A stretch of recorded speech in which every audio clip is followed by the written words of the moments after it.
We're here in a heat wave this week, and we are often talking about how Nicaragua isn't really as hot as people say. While it is certainly warm, we're here in the tropics, it's not actually that crazy hot. But that being said, this week we're holding at about 97 degrees every day for more or less a week, so it is warm at the moment for sure, but not so much that I can't wear shirts and a hat and feel pretty comfy outside.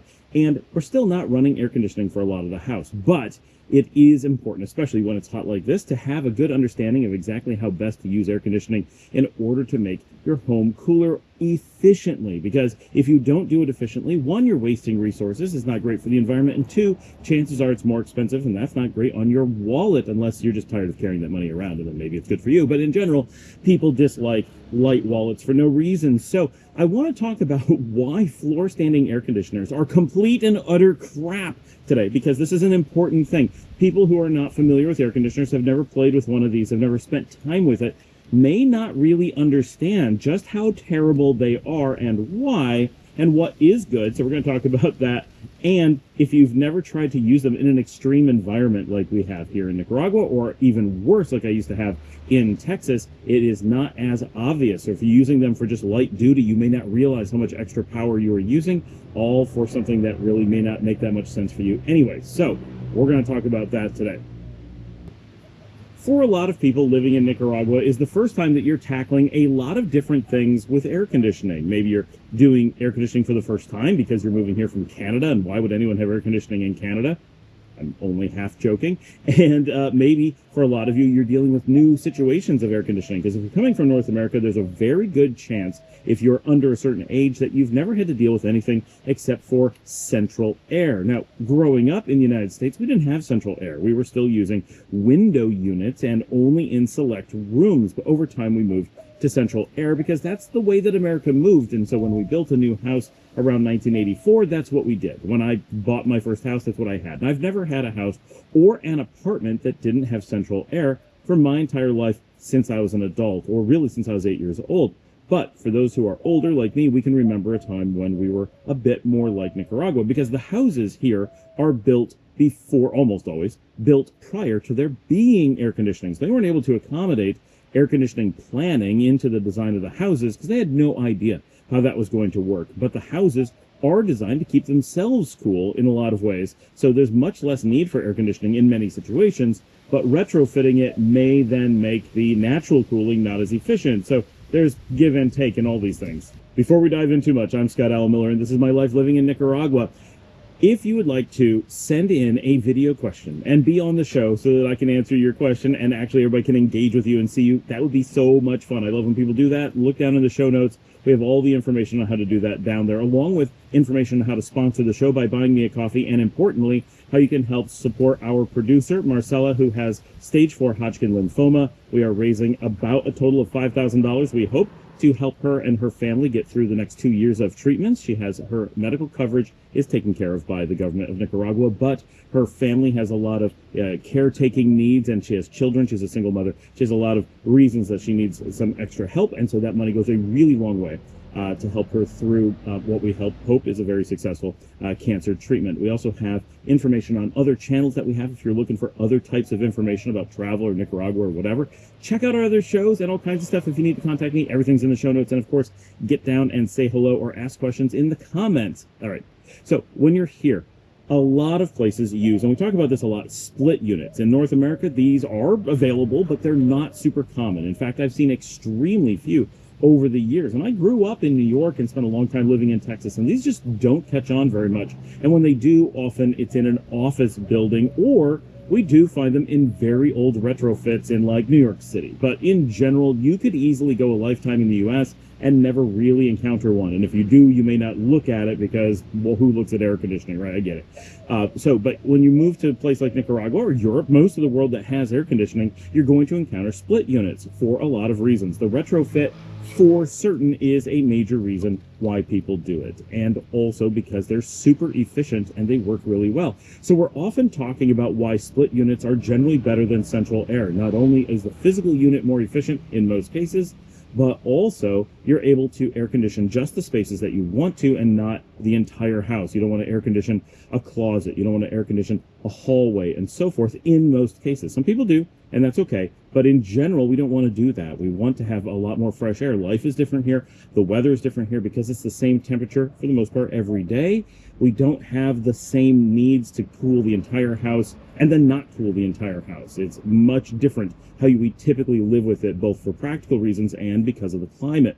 So split units are king here, and that's what you're going to find about 99% of the time. I have literally never seen central air here, although of course you can put it in if you're custom building and that's what you want. We also sometimes here have window units, and if you're not familiar with split units, let's talk about window units for a moment, because I assume most of my audience has at least some familiarity with window units. The reason that window units became popular in North America is because, like when I was a child, houses weren't yet designed with central air. We had no accommodation for that. Heating was done through radiators, so hot water was pumped through the house, but not hot air. And that still is more efficient in most cases if you're only heating. But if you're cooling, that's very difficult to do. So once cooling started to be added in, the idea of doing central air where you would heat or cool the air to push throughout the house made sense, and that's the way the United States moved, putting in all this ductwork inside new construction. And because the United States replaces houses so quickly, and during the 20th century had such a boom in population, this made a lot of sense. Loads of new houses replaced aging infrastructure. Basically, the entire country became new housing built within the half century, and doing this allowed for a single mechanism to heat and cool the houses. And in North America, you typically need to heat and cool in nearly all jurisdictions. Yes, South Florida doesn't need to heat. Yes, northern Canada doesn't need to cool, but for the most part, even the majority of Canada, the majority of the United States, they need both heating and cooling in nearly every house. Here in Nicaragua, we don't have that. There's essentially nowhere in the country that you would ever need to to heat. You always need to cool, even high up in cool climates in the mountains on the coldest days. All you have to do is shut the windows and not let the cold air in, and you'll be fine. The heat of the day will keep you going through the night. Maybe you're going to use some blankets, but nothing crazy, nothing that would make you want to put in heaters or spend money on that or anything like that. You can make it through. Maybe you get 1 or 2 really cold days of the year. That's about it. So here, just cooling is the thing that makes sense. So just like in the United States, when we didn't have central air yet, we were using window units because you didn't have to do anything to the house.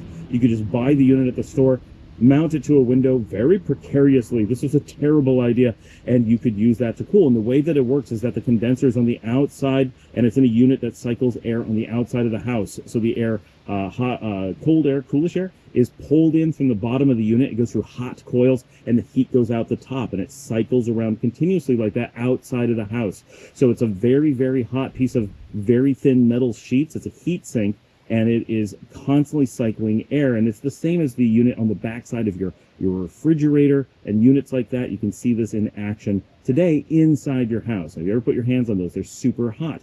That heat is coming from the inside of the refrigerator in this case, or the inside of the house in the case of the window air unit, where it is pushing cold air and moving the heat to the outside. So it has to get super hot, so it will heat the air outside, so new air will move past the fins of the heat sink, and they'll get heated up and keep a cycle going. It basically becomes its own fan. Some units have actual fans as well to move even more air more quickly.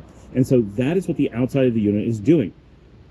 With that unit, there is a piping that pumps that cooled liquid into the house, and then is able to use that to cool the air on the inside. As that heats up from cooling the air, it goes back outside and heats up those fins, which need to cool down so it can go back in the house. And that cycle is what creates the air conditioning effect. So there's a unit on the outside that puts heat into the air, and there's a unit on the inside that you blow air across that is chilled, that cools the inside air. So the air from the outside never moves to the inside. This is very important, and something that people don't really think about traditionally. Because it's all in one unit, we feel like it's much like a fan blowing air from the outside to the inside, but cooling it as it goes. But that doesn't make sense, because we close up our houses when we use those units, and there's nowhere for the pressure to go. If it was really doing that, the house would blow up like a balloon, because there would just be air blowing in and no air blowing out. So that's not what's happening. It is, in fact, cycling air on the outside, cycling air on the inside, and the two units are just smashed up against each other at the barrier of the window, and there's piping so that the liquid inside the air conditioner can cycle around between the two halves. When we go to split units, we are simply taking these window units and putting them into a form factor that doesn't go in a window, as you obviously can do, and then making the piping generally quite a bit longer. Instead of going about this far, it may go this far, right? It's a little bit different, but that's it. So the unit on the outside is able to be placed somewhere that makes sense. It could be near a window, it could be up on the roof, it could be on the side of the building, it could be on the ground, but it should be someplace that gets good airflow. Window units generally stick off the side of the house and get fine airflow, but they're normally pretty ugly, and they're blocking a window, something that most people don't want to do. I know there's some people who like the darkness and appreciate, especially in the heat of the summer when you have bright days, that the air conditioner unit is taking away some of the sunlight of their house, but that's the rarity. Most people like their sunlight and would like their houses to be lit, and they didn't pay for a window just to stick an air conditioner in it, so they're mostly unhappy about that.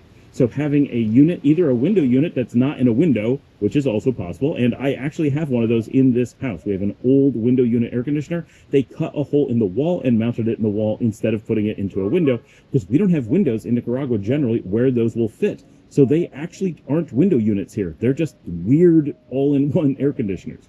So a split unit just takes the two parts and separates them by some distance, allows you to put each part where it's most practical in the house rather than in the one spot where it will mount. Right as I'm saying this, my dogs just knocked over a sprinkler unit and are freaking out because they scared themselves. So this is obviously pretty advantageous. It doesn't block a window. It looks way nicer because you can mount the one unit on the outside where no one sees it. You can mount the unit on the inside, kind of in a spot where it doesn't really cause any problems. It's not, you know, aesthetically displeasing. Often we mount them very high on the wall and they kind of blow down because they're producing cold air. So you want it to go high and drop. Window units typically start relatively low in the room, so the upper half of the room struggles to ever get cool. Up there where your head is stays extra warm, and that's what you want to cool the most in most cases. When you're sleeping, they work out okay for the most part, but the split units just give you way better everything, and you can put a lot more fan power into them. You can size each side more like what makes sense for you. There's just a lot more flexibility in these units, and generally they can be wired for 220, whereas normal window units are wired for 110 because of the practicality of where a window will be. So there's just a lot of like logistical improvements, but for all intents and purposes, split units and window units are the same thing, just in two different form factors. They haven't changed the technology. Central air works on the same principle. It just has a single really large external unit for the condensers. Same thing that we put on the outside of the window in the window unit, or the thing we put on the roof with a split unit, we put outside generally on a concrete pad for the central air, because it must be a lot larger. This then, just like the split unit, pumps a liquid through some piping into a unit on the inside of the house that does the exchanging with a central large blower that pushes that air through the entire house, rather than having multiple small units in different rooms. This means you need only one pair of larger units, generally considered an advantage in North America, but you have a lot less control over it because you only have one unit and it has to be all on or all off. You can then open vents, for example, to control which rooms are getting air at any given time, and you can get automated ones today, but it all gets very complicated and difficult, and it just isn't as practical in most cases as having multiple small units that can work in unison when you need them to, but are individually controlled. This is just one of those situations where humans are really good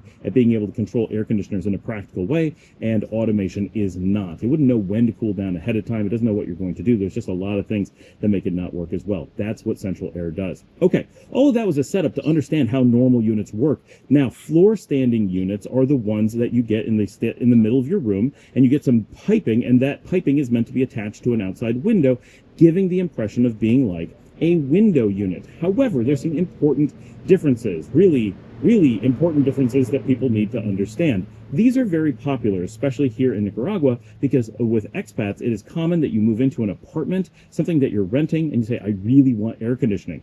And you'll either have a landlord who's like, you're not modifying this house, or you're not willing to spend the money to buy and install a split unit for a house that isn't yours. Understandable. I completely get you.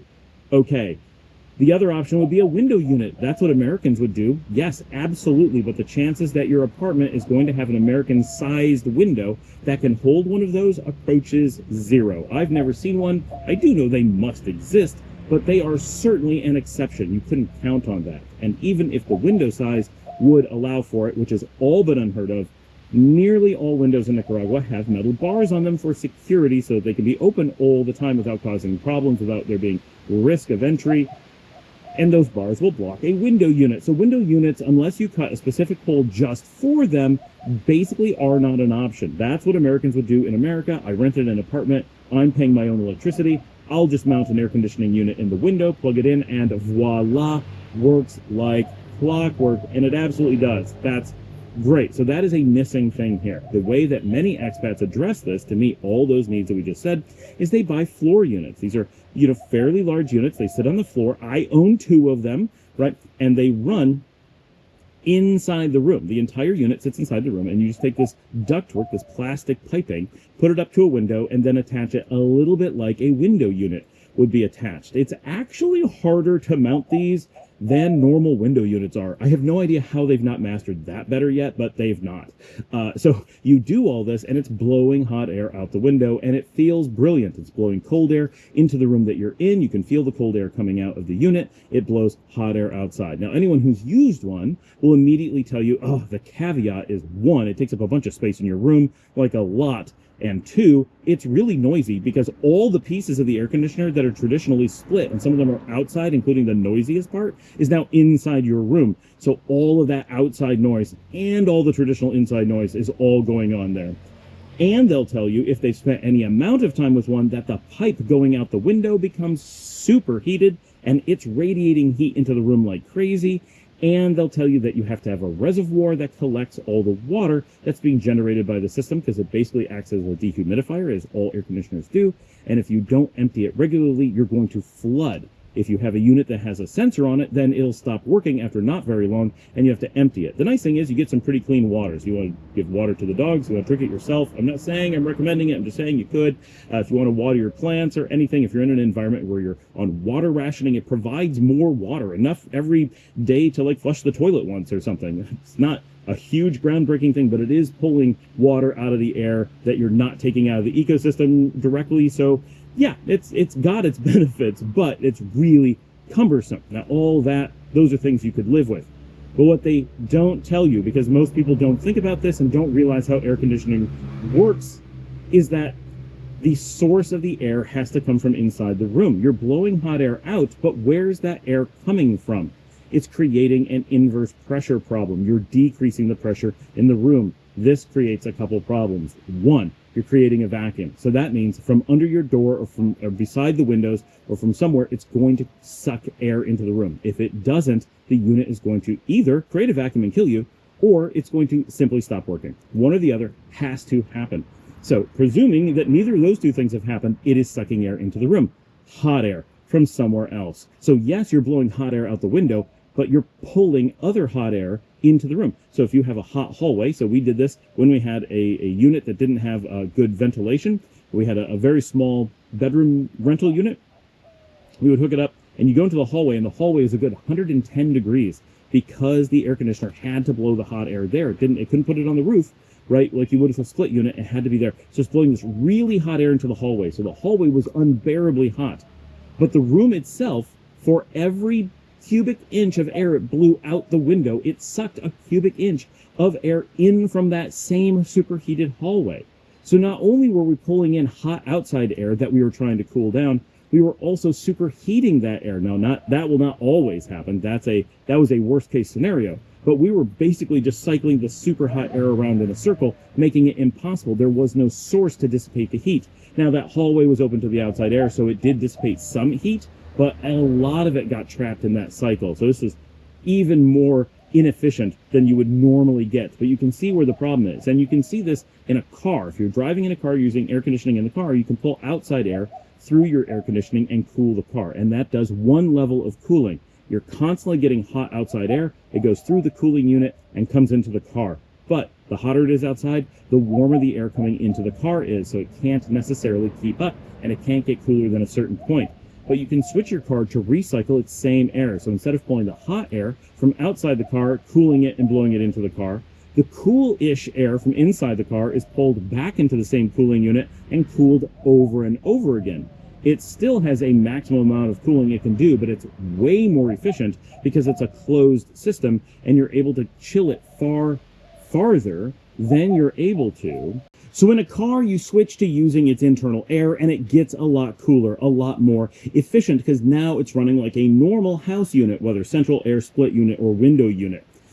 That's where it's different. So it is unique when using floor units that it operates like the car pulling the outside air and having to cool the hottest air into cool enough air rather than continuously cooling and recooling the same air until it drops the temperature. If you tried to do that with your house, it wouldn't work very well at all. You'd spend so much more money and never get it as cool, and that's exactly what's going to happen when you're using a floor unit. It is going to be cooling one shot, super hot outside air, blowing it into your room. So the air blowing into the room isn't going to be nearly as cold as it could be. So while it's slightly different with the floor unit, the air that it's pulling to cool is coming from the room and then being cooled. So there is a little bit of cyclical action with that portion. The other portion, the portion that should be outside, doesn't exist and is inside the room. So the heating of the air happens inside the room. This is flipped from the car where everything's outside and only the final product blows in. Here everything's inside. But the air coming from under the door that's going to heat up the room is being pulled in through that vacuum action. However, a normal air conditioner does not change the vacuum effect, the pressure in the rooms, but a floor unit does. It lowers the pressure. Maybe not dramatically, it depends on how good the seal is on your room, but it does lower the pressure, and lower pressure means less cooling. So even though the room may be getting a little bit cooler, but not as much as you want, and a little bit drier, but not as much as you want, it's going to be constantly pulling in moist air, constantly pulling in that warmer air, but at a lower vacuum point, or with a little bit of vacuum going on in the room, and that lowers its ability to cool you, and it has less cooling power. That's something that people do not think about at all. So not only is it not efficient, it's also making the cooling effect of the air itself less efficient than it normally would be. And then we have to consider that things like that piping becoming super hot and radiating heat into the room. Because air conditioning units use a ton of power and actually generate a ton of heat in the process of cooling things, there's actually a very, very real risk that your air conditioner, under certain circumstances, will actually generate more heat for the room than it can cool it down. There is a point at which it will actually warm the room. That's unlikely to actually be hit, but it is within the realm of possibility. That's how inefficient it is. And so if you're using them like here in Nicaragua, you easily could run at 4 times or more the amount of energy being used to cool less. So if you want to cool a room normally to say 72 degrees, which is pretty cool, you're going to run a split unit a certain amount, right? If you're going to do the same thing with a floor unit, you may run 4 times and only get the room down to 78, and it can't go any lower. And that's the thing we constantly found, is not only did we have to let it run for a really long time to get any noticeable cooling effect, it also meant we couldn't be in the room when we did it because it was too warm, and so we would be coming in and out of the door, and the more you come in and out of the door, the less it was able to actually be effective as well. But that's an additional problem. But we would also find that it would fill up with water during the time it was trying to cool down the room. Huge problem. And that it could never actually get it that cool. It just cooled it a small amount. So it took the edge off, but it didn't actually make for a cool room, whereas the same rooms being cooled with a split unit, instead of running for 2 hours and taking the edge off, would run for 5 to 10 minutes and make the room downright frigid. That's a big deal. And those split units aren't that much more expensive. The only difference in price was the installation. That's a really important thing to understand, is that there's no way to make a floor unit really effective. You can, if possible, find one that has 2 tubes and hook both to the outside, so you're cycling outside air to some degree. That would help a lot, but I've never seen a unit that does that. I'm sure someone has invented one. They are not common. You can also insulate those tubes. When we lived in Texas, I had to use one of these to offset the cooling in my office. If you watch my videos from like 2019, 2020, I had one of those in the background of a lot of those videos, because in Texas, our central air couldn't even begin to cool our house. So we had central air, plus our bedroom had a window unit, plus my office had a floor unit, and that floor unit was permanently vented to the outside because there was no window. We actually built in space for the floor unit, and it did very little to cool the room. And the room that it was in, it actually sat in a data closet, would actually get hotter than the normal house because the air conditioner was there generating so much heat, but the unit would blow cold air into my office space. So it helped keep my office cool, but at the expense of my office closet becoming superheated. and it really highlighted just how much heat was being generated. And to make it be able to do even that, to function in any way whatsoever, we had to duct tape every seal to make sure it wasn't leaking hot air, because if we didn't, it would blow super hot air everywhere, because they don't seal very well typically. So we had to go through a lot of work to do that, and we had to wrap everything we could in towels and blankets to insulate it as much as possible, because the tubing, the piping, was so hot that it would radiate heat and you could feel it from several feet away. So we had to do a lot of things just to make it halfway efficient, and it never came close to, say, a window unit or a split unit, which would have been so much cheaper to operate. So just food for thought. A lot of people are thinking casually about grabbing air conditioners. It doesn't make sense. It is essentially never something that's going to be worth it. You will do better having open windows, good fans, and so forth 90% of the time. There's exceptions, but very few. But if you want to lower that overall electric bill, you're definitely going to want to think about making your air conditioning as effective as possible and not going for super inefficient floor units. They just cause more problems than they solve in most cases. Thanks for joining me. Like and subscribe. If you'd like to help support the channel, you can buy me a coffee at buymeacoffee.com/ScottAllenMiller. I'll put the link above. Again, hit the show notes, see all those things that you can do to interact with the channel, to engage with us in different ways, and I will see all of you tomorrow.